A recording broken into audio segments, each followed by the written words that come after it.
tackles to Martin. Little right foot slider along the ground. He's got another one. Martin's kicked another one, and he puts the Tigers in front. 3 premierships, 3 Norm Smiths, a Brownlow. Dustin Martin might just be the best player our game has ever seen. And he's not done yet. On the field, he's a rock star. But off it, he's remained an intensely private person. I get to do a lot of cool stuff in my job, but to sit down one-on-one with Dusty is right up there. Where am I? Here? Yeah, you're right. Yep. Want to do the house break first? Now I just need to make sure I get the first question right. Let's do it. What do you want to talk about? Whatever. You're the man. Nothing in particular? Footy. Whatever, mate. All right, because you don't do many of these, do you? Is there any reason? No, I'm just not a massive fan of it. Get a bit nervous behind the camera for whatever reason, but yeah, just never really been a massive fan of it. So I reckon you've got everyone bluffed. I reckon you just like the fact that there's a bit of mystique about you out there and like a bit of mystery. Keep everyone guessing. Yeah, maybe a little bit of that. So we're a week out now, or a few days out from the start of the season, and I know this time of year when I was playing, I used to get really anxious and nervous and think about, gee, it's a grind. It's 22 weeks and then finals, and so that would sort of play on my head. How do you feel now, just on the eve of the season? Do you get excited or anxious, or what's the emotion? I actually, to be honest, I feel like a little kid again. Playing my first game under 12s, you know, you'd rock up to a footy in your full kit, boots on and everything. I don't know, for whatever reason, I just think the older I'm getting, the more I'm loving the game. For whatever reason, I'm not too sure. The boys are nice and fresh being back in Melbourne after being away last year, so we're all eager to go and, yeah, just super excited for the season to start. So did you not always feel like that before games or before seasons? It's hard to kind of tell. I've just noticed lately that I'm just really excited and just really loving footy. I love getting into training and, yeah, I'm just really enjoying the footy. I'm sure as footy does, it'll have its ups and downs this year, but I'm just super excited to get into it. You reckon winning's got a fair bit to do with that enjoyment? Yeah, and that. So what about before a game? What's your sort of pre-game headspace like? I'm pretty calm. There's always nerves, and I think it's good to have nerves, but definitely excitement. When you strip it right back, it's just the game at the end of the day. And as I said earlier, if you just go out there and play like you did when you're a young bloke, it's a game designed to be fun. So that's my attitude towards it. So did last year? So if you just take your mind back, so your love of the game's clear, it's evident. Did last year feel different, or was your love of the game challenged with everything that was happening and because it was so different? To be honest, I had moments where I was, we're stuck in the hotel and we couldn't leave, but I just kept coming back to how grateful I am that I get to go out there every week and play the game I love. So if you just sit in that space of gratitude and appreciation to be able to do what you love. That's evolved a lot, hasn't it? That's really become a bit of a Richmond thing. Yeah, we're lucky enough to have some great people in at the club, Emma Murray, Ben Crow. We even had Hugh from the Resilience Project come in, and yeah, that's kind of part of who we are. So what were the hardest parts, do you think, of last year? I don't know. Probably just not really being able to do anything. Like, we could pretty much just sit in the hotel. But we made it fun. It was just kind of like being on a school camp, and we knew that the people back in Victoria were doing it extremely tough, so we didn't have it too bad. But yeah, it just ended up being like a bit of a school camp, and we all loved being around each other. Like, there were so many funny and fun moments. It's certainly a year that we'll always remember and be grateful for. How does it rank? Do you have a favourite flag now after having 3 after last year, or a favourite Norm Smith out of the 3? Oh, mate, all of them are just very special in their own unique way. I mean, last year, being away from the G, people like to say we could only win on the G. So to be able to be away from home and win some of the games that we did, over in Adelaide against Port, and, we're down at half-time against the Cats. It was a real sense of fulfilment. after the year because of the way we did it. It was just, and every year's kind of been, we've done it tough. It's obviously not easy to win a flag. So, yeah, like they've all just been unique in their own special way. Obviously, your old man's in New Zealand. How hard has it been not having him here to be able to witness those live? Yeah, it's been a massive challenge, but yeah, it is what it is. My dad, I love my dad, and he's made me the man I am today, and I've got full belief that he'll be back here to watch us win another flag. So well, I was going to say that must be a pretty big motivation for you to be able. Yeah, to... well, that's my dream, to be able to have the old man up there with the rest of my family and watch the Tigers win another flag. There's no reason to think that you guys can't actually do that and realise that dream for you. What's it going to take for someone to derail you and the Tigers? I don't know. I mean, like, as you said, every club's going out there to win the premiership, but we'll just focus on what we can control and what we do, and I think that's why we've been so successful. We just stay in our lane and bring our best stuff. Was there a time, sort of back, 5 years ago at the start of your career when you thought you'd never win one, let alone play in a grand final? Did you have those thoughts? Yeah, for sure. It was just weird how quick it all kind of happened. I think when you take away the focus from the outcome, I think if you just come back to enjoying the moment and enjoying the journey, which we have done really well probably since the end of 2016, whatever happens, happens, instead of focusing so much on the outcome, which maybe we did in the past, just getting back to enjoying the journey. And I think you're seeing the way we play with such enjoyment. And then obviously the premierships are special as well. Tim sort of ranked it as almost his favourite because of the closeness of the game and the fact that you guys had such a challenging year, but everyone had a challenging year, every team in the comp. But because it was such a close game and you came from behind and all of those things, he rated it as his sort of favourite. What were your emotions in the room at half-time? What were you thinking? There's a lot that goes through your mind during a game. I can't really remember at half-time, but I just knew if we just stayed calm. We've been in that position before where we're down at half-time and we've proved that we can finish strong. So that was a messaging.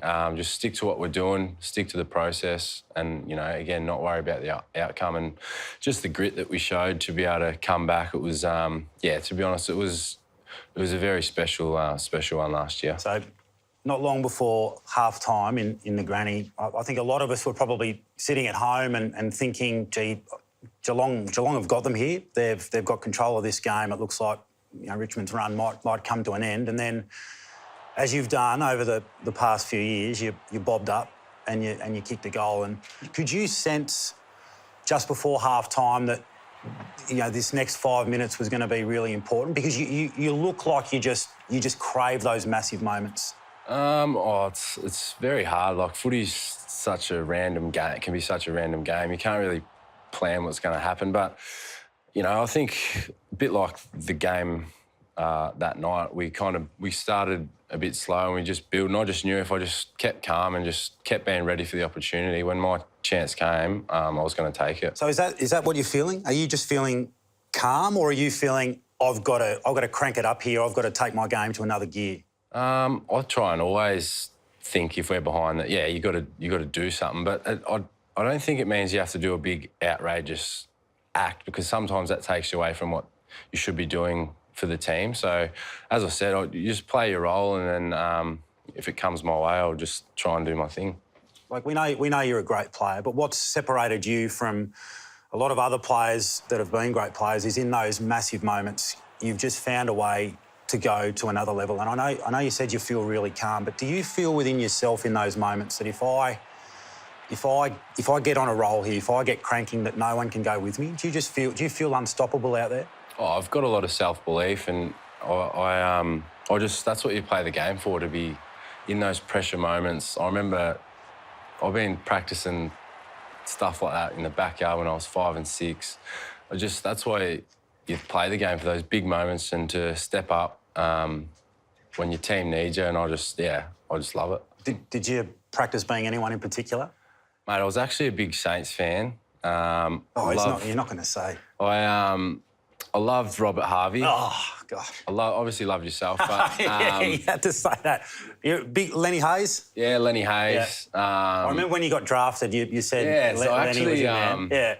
Yeah, my manager at the time, you know, a young kid from the bush. Yeah. He's like, look, if you get asked this, just say this. I remember I said, play a bit like Joel Selwood and Lenny Hayes, but with better skills. And I remember playing against the Saints that year, and they sure let me know about it. But yeah, he's a superstar, Lenny Hayes, as is Joel Selwood. But yeah, Aussie Jones, Stewie Lowe, the G Train, Fraser Gehrig. Yeah. I love going to watch them play.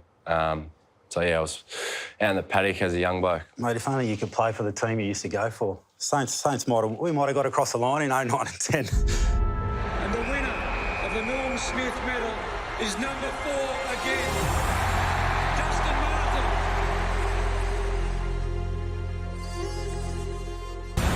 So the setup's complete. It took a lot longer than desired. Powerful kick from Martin. It's a cracker. Oh, what about that?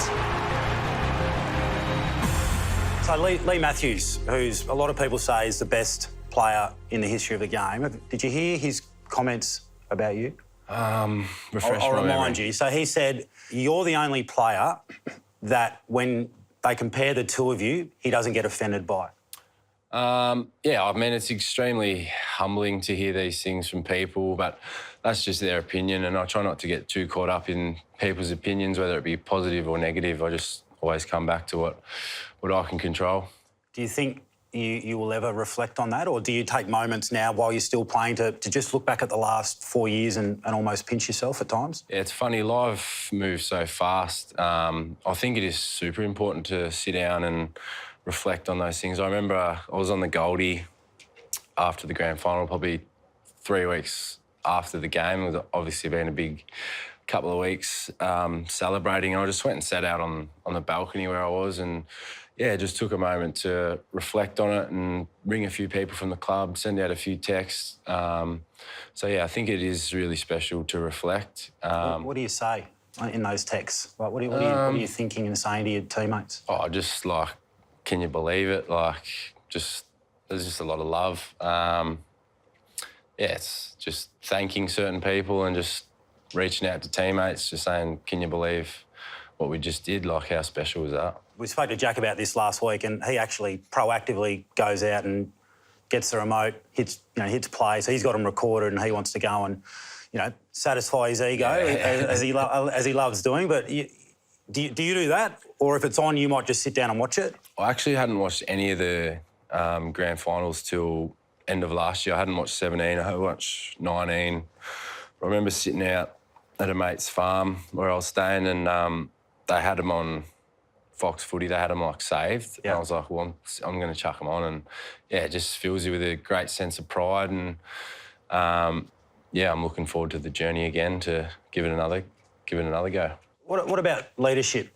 Do you see yourself as a leader within the Richmond Football Club? Yeah, I think I've got a different type of leadership, I guess. And I guess as you get older and more mature, and you're kind of more confident in who you are, you become a bit of a, more stronger leader. But yeah, I do see myself as a leader at the football club. So I was really fortunate a couple of weeks ago to be able to come out at quarter time and three-quarter time of the Richmond huddle. And there were two things that surprised me. One was that your coach would go out of his way to sledge me at quarter time and say that Jack was playing weak as piss football just like his cousin, and you turned around and had a good old chuckle. But the other thing that surprised me was how vocal you were. What clearly stood out with your voice and your instruction and your demanding of your teammates. That's what sort of resonated with me. And I think a lot of people externally or that don't have that inner sanctum access would, because you are a quiet person and you shy away from the spotlight at times, would associate that with you. But has that grown over the last few years as you've become more confident with your game? Yeah, and I think, as I said, the older I come, and I just love winning. So, and I love helping the team win. So if I can, and I obviously see the game pretty well. So yeah, I'm just really enjoying helping the other guys out, I suppose. I want to play something for you here. So we spoke to Jack and Dimmer last week, and We're reflecting on the grand final from last year and the journey over the last few years, and Jack had this to say. I'm really proud of who he's become. The growth in him as a person and as a mate, like I couldn't be more proud of what he's done, and I think it's reflective on who we're going to see going forward as well. I think we're going to see a much more mature player. I think we're going to see the sky really is the limit, and I hope he continues to, and I know that he will value how important he is from a vice captain's point of view, from a captain's point of view, and from a coach's point of view, how much we actually lean on him. And I think he starts to get a bit of a grasp of how important he is, not only as a player, but nearly as the cultural figure of Richmond. The key to his success is inner belief and the fact that he is happy to be unique and he knows what he's good at. He knows what he's good at. He doesn't focus or dwell on the deficiencies of his game, which there really isn't many, but he knows what he's good at and he knows when to impact, and he will get everything he deserves post footy with the accolades, and he's a great person and a great leader. So there's a bit in there. How does it make you feel? Yeah, it makes me a little bit emotional. I love Jack, and to be honest, I love the footy club and I love everyone in there. Like, I just love going in there. The culture that we've got at the footy club, from the top down, it's a really special place to be, and I'm beyond grateful to be a part of that. So he spoke about a few things. So one being that the impact that you have on the rest of the group. So in those big moments where you do the amazing things that you do, clearly that helps your team win because you're playing great footy, but they actually grow a leg. Do you feel that when you're out there, when you go and do something special and the boys get around you, that they've grown taller because of it? Yeah, a little bit, and Trent's the same the way he plays the game. I see Trent do some of the acts that he does, and it gets me up. So, yeah, if I can, and again, that's probably my leadership style, is probably actions on the footy field. So yeah, I'll just try and do that as much as I can. Yeah, the other thing Jack spoke about was, and he's put a bit of pressure on you, mate. He reckons, like the sky's the limit. So if you haven't reached the sky already, he reckons you've got more in you. Do you feel like you've still got some of your best footy in front of you? Yeah, definitely. As I said, like, I've never loved the game more than I do now, and I'm just obsessed with the process behind being an athlete and being the best athlete and person that I can be. So, as I said, I feel like a little kid, and there is going to be ups and downs along the way, but I'm just super excited to continue the journey with the rest of my teammates. And the growth that he spoke about as well. So, if you could pin it down to sort of a moment or an encounter with someone, do you sort of look back at one moment and think that's when it sort of turned for me? That's when I discovered this real love for the game and I was able to tap into something that I hadn't before? Not one moment. There's probably just, life can go up and down, and I think I've just found a better balance in my life where I can show up and be the best person I can be. Probably took me a lot longer to grow up than everyone else, and the first part of your career, you're just happy to be on an AFL list and go out and muck around. But yeah, I guess it just comes with age. I just thought I've got a really good opportunity here. I don't want to have any regrets when I get to the end of my career. So yeah, I'm just making sure I'm putting my best foot forward to get the most out of it. So that balance that you're speaking about, what does that look like? What are some of the things in your life, if you're happy to share, that have provided that balance for you?